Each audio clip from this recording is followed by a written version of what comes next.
Let's start off Module 9 by looking at some of the principles of microgreens crop planning. And if you're coming into this from a farming background, then you'll be very familiar with crop planning.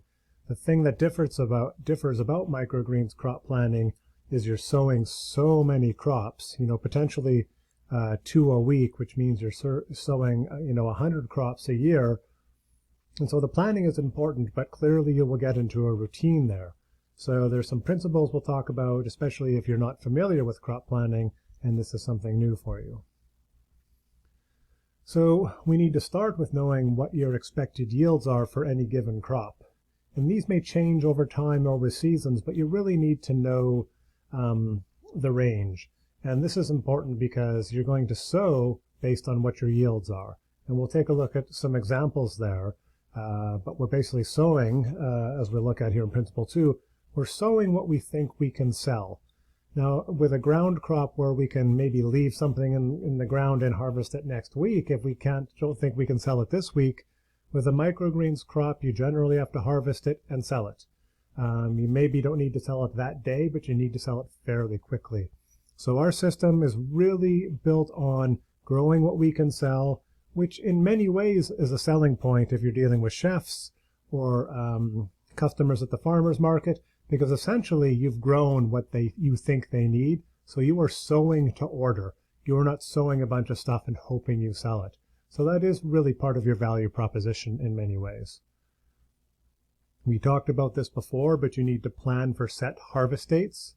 So your harvest date should never change, or it should rarely change. You are usually harvesting to prepare for a farmer's market or for a set delivery day with a restaurant. And I can tell you, restaurants don't want to have 5 different delivery days over 5 different weeks. They want to know when you're coming, what time you're going to be there, and that's really going to be related to your harvest. Now, you could harvest on Wednesday and deliver on Friday, or harvest on Thursday, or harvest on Friday and deliver on Friday. But you're compromising the product integrity by having it stored longer before it's getting to your final destination. So keep your harvest dates set. Another thing is to assume repeat sales.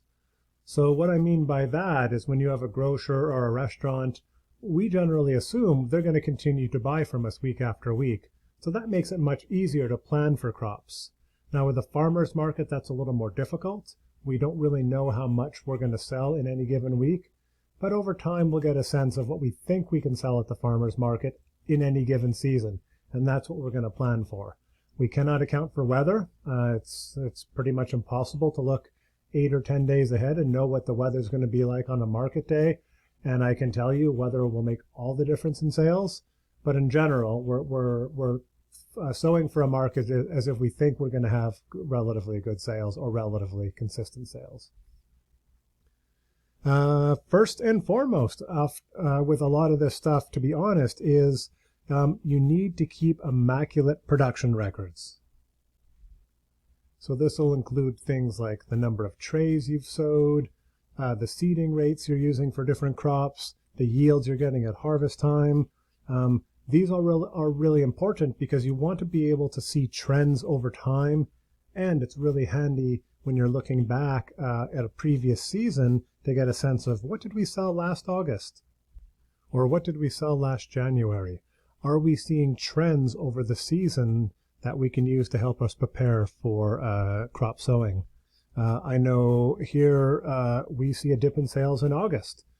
We would think August would be the best time, but there's a lot of other produce coming to farmers markets. People are on vacation. So we've learned over the years through our record keeping that August is the time to actually lower our expectations of sales and switch things up, maybe take some vacation ourselves. So these are all important things. It also gives us a chance to see if our model is holding up and if our yields are what we think they should be. And there's just lots and lots of benefits. So really important. Now, as I mentioned, we're going to talk about general principles here, but this is really, all this stuff really fits into the crop planner spreadsheet that I offer here, which really covers a lot of this stuff. And so the crop planner we use for projecting how much we need to sow, what our potential revenue is, but it also is the place where we keep the records. So that's why I don't want to go into too much detail before we get into that, because I just want you to be familiar with some of these concepts. So that's an overview of some of the principles. Let's move into getting into some crop planning ideas.